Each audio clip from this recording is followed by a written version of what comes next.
Hello everyone, so today we are going to discuss about career planning.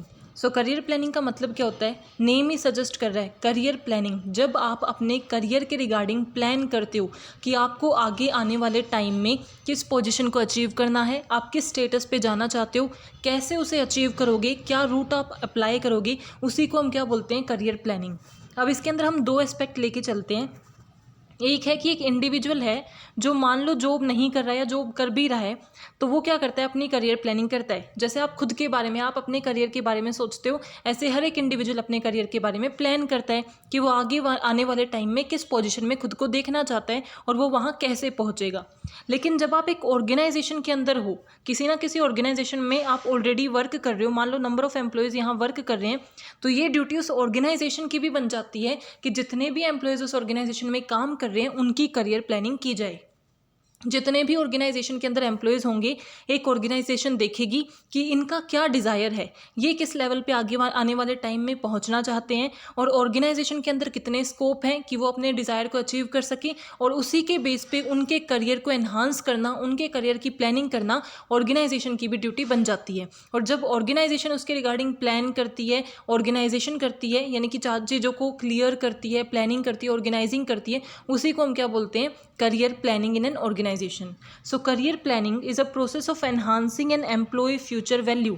जो यहाँ हम career planning देख रहे हैं वो किस पर्सपेक्टिव से देख रहे हैं? ऑर्गेनाइजेशन के पर्सपेक्टिव से, कि ऑर्गेनाइजेशन के अंदर जितने भी एचआर है, ह्यूमन रिसोर्स काम कर रही है, उन एम्प्लॉयज़ के करियर को प्लान करना ही क्या होता है? Career planning. और हर एक ऑर्गेनाइजेशन के लिए बहुत इंपॉर्टेंट है, क्योंकि आप सपोज़ करो आप किसी ऑर्गेनाइजेशन में काम कर रहे हो और अगर वो ऑर्गेनाइजेशन आपकी ग्रोथ के बारे में, आपकी करियर के बारे में कुछ सोचती ही नहीं है, तो आप क्या हो जाओगे? डिससेटिस्फाई हो जाओगे और दूसरी ऑर्गेनाइजेशन में स्विच कर जाओगे। इसीलिए अगर एक ऑर्गेनाइजेशन चाहती है कि वो अपने एम्प्लॉयज़ को मोटिवेटेड रख सके, सेटिस्फाई रख सके, सो इट इज़ इम्पोर्टेंट कि वो एक अच्छी तरीके से करियर प्लानिंग करे। करियर प्लानिंग क्या है? एक सिस्टमैटिक प्रोसेस है जिसके अंदर जो एम्प्लॉयज़ के करियर गोल हैं, यानी कि वो क्या बनना चाहते हैं और उनके अंदर क्या कैपेबिलिटीज़ और अपॉर्चुनिटीज़ हैं, उनको मैच करके जब आप उनके गोल को अचीव करवाते हो, that is career planning. For example कि एक एम्प्लॉय है जो ऑर्गेनाइजेशन के अंदर as a salesperson work करता है, बट उसका गोल क्या है कि वो सेल्स मैनेजर बनना चाहता है, वो भी हायर लेवल पे, जो सबसे बड़े लेवल पे सेल्स मैनेजर हो वो बनना चाहता है। तो ऑर्गेनाइजेशन के अंदर, पूरी ऑर्गेनाइजेशन के अंदर कितनी अपॉर्चुनिटी है, इसके अंदर क्या क्या कैपेबिलिटी हैं, ताकि वो अपनी इस चीज़ पर पहुंच सके, अपने अल्टीमेट गोल को अचीव कर सके, इसी चीज़ को प्लान करना क्या होता है? Career planning. सो ये एक डेलिब्रेट प्रोसेस है, यानी कि अपने आप से नहीं होती, आपको इसके अंदर एफर्ट्स डालने पड़ते हैं, वर्क करना पड़ता है, तभी आप क्या कर सकते हो? करियर को प्लान कर सकते हो। और वो कैसे होगा? अपने आप की आपको कैपेबिलिटीज़ देखनी होंगी, अपने एम्प्लॉयज़ की स्किल्स नॉलेज को जानकर और अपॉर्चुनिटीज़ को देख के उसके बेस पे उनके करियर को प्लान करना ही क्या होता है? Career planning.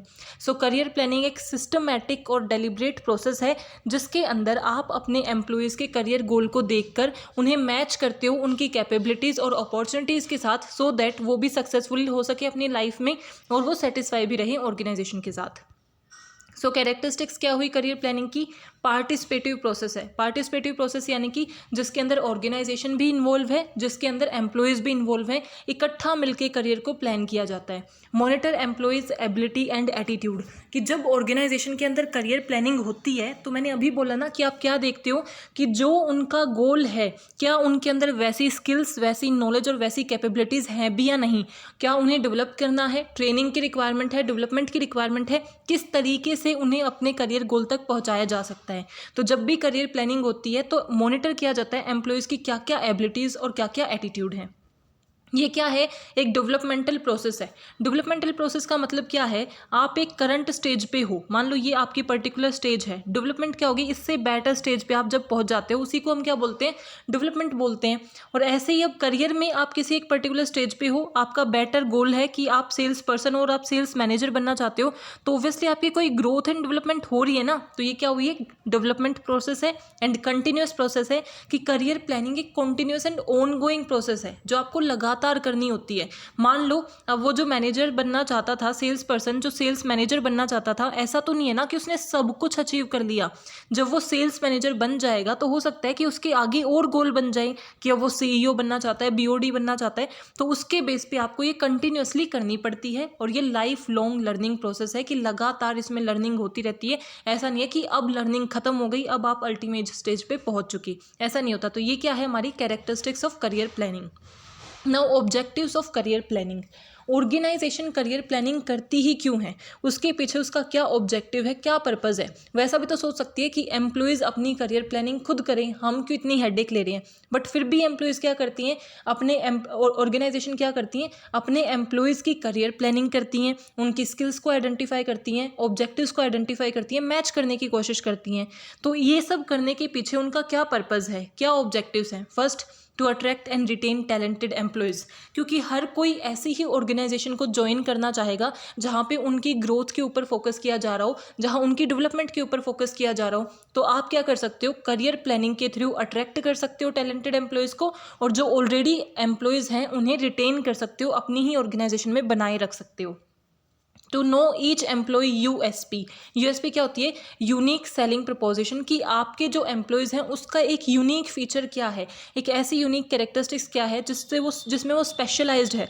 वो आपको कैसे पता चलेगा, जब आप उनकी स्किल्स को मॉनिटर करोगे। और वो मॉनिटर कब करोगे, जब आप उनकी करियर प्लानिंग कर रहे होगे। क्योंकि जब आप करियर प्लानिंग करोगे, उनके गोल को पूछोगे, तो आपको पता चलेगा कि भाई ये बनना क्या चाहते हैं और वो बनने के लिए क्या क्या स्किल्स चाहिए और इनके पास क्या क्या स्किल्स हैं। तो उसके थ्रू आप आइडेंटिफाई कर सकते हो कि आपके हर एक एम्प्लॉय का क्या क्या यूनिक कैरेक्टरिस्टिक्स हैं, वो किस किस चीज़ के अंदर स्पेशलाइज है।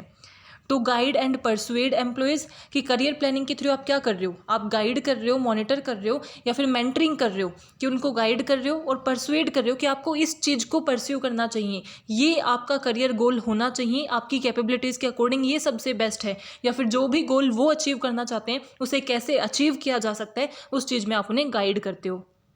सक्सेशन प्लानिंग, ऑर्गेनाइजेशन के अंदर अगर हम करियर प्लानिंग कर रहे हैं तो इनडायरेक्टली हम सक्सेशन प्लानिंग भी कर रहे हैं। सक्सेशन प्लानिंग का मतलब क्या होता है, जैसे ऑर्गेनाइजेशन है, इसके अंदर क्या होंगे, हमारे सेल्स पर्सन भी होंगे, उसके ऊपर इसके जो मैनेजर्स हैं वो भी होंगे, देन बोर्ड ऑफ डायरेक्टर भी होगा, CEO भी होगा। मतलब लेवल बढ़ता रहता है, टॉप लेवल भी होगा, मिडिल लेवल भी होगा और लोअर लेवल भी होगा। तो क्या जो टॉप लेवल के पर्सन है वो हमेशा सही है हमारी ऑर्गेनाइजेशन में रहेंगे, कुछ भी हो सकता है, हो सकता है वो बाद में रिटायर हो जाएं, हो सकता है उनकी डेथ हो जाए, कुछ भी मिसफॉर्चून हो सकता है। तो ऐसा तो नहीं होगा ना कि अगर वो नहीं है तो उसके अलावा कोई और पोजीशन लेगा ही नहीं, कोई ना कोई तो पोजीशन लेगा। तो वो बाहर से कोई पोजीशन ले, इससे अच्छा जो हमारे करंट एम्प्लॉयज़ हैं उन्हें इस तरीके से ट्रेन किया जा सके कि उनके अंदर वो कैपेबिलिटी आ जाए कि वो हायर लेवल की पोजीशन को संभाल सके। और वो कब होगा, जब वो करियर प्लानिंग पे वर्क कर रहे होंगे, जब वो अपने आप को डेवलप कर रहे होंगे, तो जिसके थ्रू आप क्या कर पाओगे, सक्सेशन प्लानिंग कर पाओगे। यानी कि जो की पोजीशंस हैं उनको आगे आने वाले टाइम में कौन संभालेगा, ये भी आप करियर प्लानिंग के थ्रू डिसाइड कर सकते हो। To assist growth and development of organisation, अगर एम्प्लॉयज़ की ग्रोथ होती है तो ऑर्गेनाइजेशन की ग्रोथ अपने आप होती है। To combine individual and organisation need, क्योंकि ऑर्गेनाइजेशन क्या चाहती है कि वो अपने गोल को अचीव कर सके, और इंडिविजुअल क्या चाहते हैं कि वो अपने गोल को अचीव कर सके। अब ये दोनों चीज़ें अगर मिलके वर्क कर रही हैं, कोलैबोरेटिवली वर्क कर रही हैं, तो दोनों अपने गोल्स को और नीड को क्या कर सकते हैं, कंबाइन कर सकते हैं और एक सक्सेसफुल ऑर्गेनाइजेशन इस्टेब्लिश कर सकते हैं। सो ये सब क्या, और मोटिवेशन और एस्टीम तो बढ़ेगा ही, ऑब्वियस सी बात है। अगर एम्प्लॉयज़ को ये लगता है कि उनके बारे में सोचा जा रहा है तो वो ज़्यादा मोटिवेटेड होंगी। तो ये क्या थे objectives. Now what is the process of career planning, कि जब करियर प्लानिंग की जाती है तो क्या प्रोसेस फॉलो होती है। काफ़ी सिंपल सी प्रोसेस है कि सबसे पहले आप आइडेंटिफाई करो कि उस इंडिविजुअल की क्या नीड और एस्पिरेशन है। फॉर एग्जाम्पल, आप खुद को सपोज करो कि आप एक ऑर्गेनाइजेशन के अंदर काम करते हो और आपकी ऑर्गेनाइजेशन आपके लिए करियर प्लानिंग कर रही है। तो सबसे पहला काम वो क्या करेगी, ये देखेगी कि आपकी क्या नीड और एस्पिरेशन है, आप क्या बनना चाहते हो, आप अपने करियर के किस गोल को देखते हो कि आप आगे आने वाले टाइम में किस पोजीशन पे होना चाहते हो। तो सबसे पहले आप एम्प्लॉय, जो इंडिविजुअल एम्प्लॉय है, उसकी नीड और एस्पिरेशन, कि उसकी क्या डिज़ायर है, क्या ड्रीम है, वो क्या अचीव करना चाहता है, इस चीज़ को देखते हो। ये हमारा क्या है, first step. Then second step क्या है, identification of organisation need and opportunity. और सेकंड आप देखते हो, अब तो आपने देख लिया कि एम्प्लॉय क्या चाहता है, फिर आप देखोगे कि ऑर्गेनाइजेशन क्या चाहती है, क्योंकि ऑब्वियसली अगर ऑर्गेनाइजेशन करियर प्लानिंग कर रही है तो कहीं ना कहीं वो अपना इंटरेस्ट भी उसके अंदर देखती है। फिर हम सेकंड स्टेप में क्या स्टडी करते हैं कि ऑर्गेनाइजेशन को किस चीज़ की नीड है, आगे आने वाले टाइम में किस तरीके के एम्प्लॉयज़ की ज़रूरत है और हमारे पास कैसी कैसी अपॉर्चुनिटीज़ हैं। क्या हमारे पास वो अपॉर्चुनिटी हैं जो एम्प्लॉय के गोल को फुलफिल कर देंगी? हमारे पास अगर ऐसी अपॉर्चुनिटी हैं तो ऑब्वियसली बात है अच्छी है, अगर नहीं है तो हम उन्हें क्रिएट करते हैं ताकि हम उनके गोल को अचीव करने में उनकी हेल्प कर सकें। तो सबसे पहले एम्प्लॉयज़ की क्या नीड और एस्पिरेशन है, फिर ऑर्गेनाइजेशन की क्या नीड और ऑर्गेनाइजेशन के अंदर कितना स्कोप और अपॉर्चुनिटीज़ हैं। इस चीज़ को देखने के बाद हम क्या देखते हैं, इंडिविजुअल की स्ट्रेंथ और वीकनेस की असेसमेंट करना, कि हमें ये पता चल गया कि एक इंडिविजुअल क्या बनना चाहता है, उसका क्या करियर गोल है, ऑर्गेनाइजेशन के अंदर उसके रिगार्डिंग कितनी अपॉर्चुनिटी है। अब उस इंडिविजुअल की स्ट्रेंथ और वीकनेस को देखो कि उसके पास क्या क्या प्लस पॉइंट है, क्या क्या नेगेटिव पॉइंट है, और ट्राई करो कि जितनी भी वीकनेस है उनको रिड्यूस किया जा सके और स्ट्रेंथ को और ज़्यादा एनहांस किया जा सके और ज़्यादा स्ट्रॉन्ग बनाया जा सके। उसके बेस पे उनका करियर पाथ डिटरमाइन करो कि किस तरीके से आपको किस रूट के थ्रू अपने गोल को अचीव करना है, उनका पाथ डिटरमाइन करो जिस पे वो एम्प्लॉय वर्क करेगा। और लास्ट में उसको रिव्यू करो कि क्या जो आपने करियर पाथ उसके लिए बनाया था वो उसके लिए फेवरेबल रहा या नहीं, क्या उस करियर पाथ को फॉलो करके वो अपने डिज़ायर्ड स्टेज पे करियर गोल को अचीव कर पाया या नहीं कर पाया। अगर उसने इस पाथ को फॉलो करते हुए, इस रूट को फॉलो करके अपने गोल को अचीव कर लिया, इसका मतलब हमारा करियर प्लान अच्छा था। बट अगर वो अचीव नहीं कर पाया तो ऑब्वियसली कहीं ना कहीं कोई मिस्टेक रही है जिसके ऊपर आपको करेक्टिव एक्शन लेने हैं। तो ये हमारी क्या है प्रोसेस। तो सबसे पहले क्या, इंडिविजुअल की नीड और एस्पिरेशन को देखो, फिर ऑर्गेनाइजेशन की नीड और अपॉर्चुनिटी, उसके बेस पे इंडिविजुअल की स्ट्रेंथ और वीकनेस को आइडेंटिफाई करो ताकि अगर हमें ये लगे कि ट्रेनिंग की रिक्वायरमेंट है तो हम उन्हें ट्रेनिंग भी दे सकें। फिर हमें करियर पाथ बनाना है और देन फाइनली उसे रिव्यू करना। Now what are the importance of career planning. Simple सी बात, आप करियर प्लानिंग करोगे तो वो ऑर्गेनाइजेशन को भी इंपॉर्टेंस देगा और एम्प्लॉयज़ को भी कोई ना कोई सिग्निफिकेंट कंट्रीब्यूशन देगा। तो एम्प्लॉयज़ के लिए क्या बेनिफिट होते हैं कि उनको एक क्लियर पाथ पता चल जाता है, क्योंकि अभी हमने देखो प्रोसेस में देखा ना कि हमारी ऑर्गेनाइजेशन क्या करके देती है, सब कुछ एनालाइज करने के बाद एक रूट, एक पाथ बना के दे देती है एम्प्लॉय को कि आपको ये फॉलो करना है।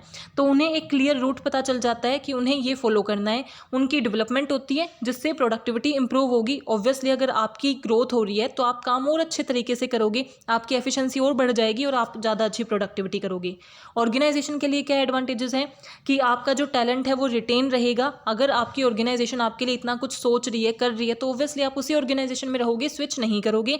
आप नए नए एम्प्लॉयज़ को अट्रैक्ट कर सकते हो, आपकी पॉजिटिव इमेज बन जाएगी मार्केट के अंदर कि ये ऑर्गेनाइजेशन कितनी एम्प्लॉय सेंटर्ड है, कितना एम्प्लॉयज़ के बारे में सोचती है। और जो आपके डिसएडवांटेजेस एम्प्लॉयज़ हैं उनको भी आप क्या कर सकते हो, प्रोटेक्शन प्रोवाइड कर सकते हो।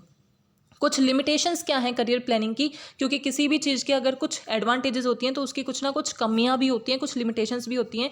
जैसे कि ये एक टाइम टेकिंग प्रोसेस है, एक इंडिविजुअल के ये देखना कि वो क्या चाहता है, हमारे पास कितनी अपॉर्चुनिटी है, फिर उसके बेस पे उसका पाथ डिटरमाइन करना, ये एक बहुत लेंदी प्रोसेस है, तो काफ़ी टाइम लग जाता है ऑर्गेनाइजेशन का इसके अंदर। Not appropriate for large work force. अब एक ऑर्गेनाइजेशन के अंदर 15-20 एम्प्लॉयज़ काम करते हैं तो उनका तो आप कर सकते हो, 1000-2000 एम्प्लॉयज़ काम करते हैं तो कितना टाइम, कितनी कॉस्ट आपकी सिर्फ करियर प्लानिंग में लग जाएगी। तो कितनी इनअप्रोप्रिएट है ये लार्ज वर्कफोर्स के लिए।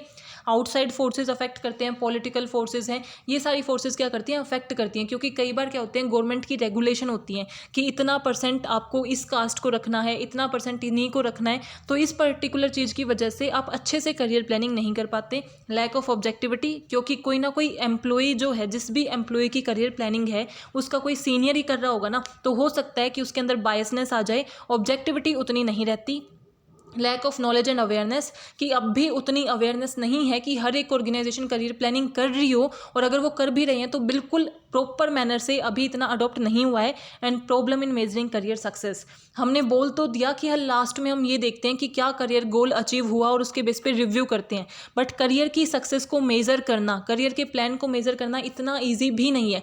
ज़रूरी नहीं है कि हमारे पाथ में ही कमी हो सकता है एम्प्लॉयज़ ने उतने एफर्ट्स ही ना डाले हों, तो इसकी मेजरमेंट में भी प्रॉब्लम्स आती हैं। सो this is all about career planning. If you have any doubt, please mention in comment section. Thank you. Keep supporting.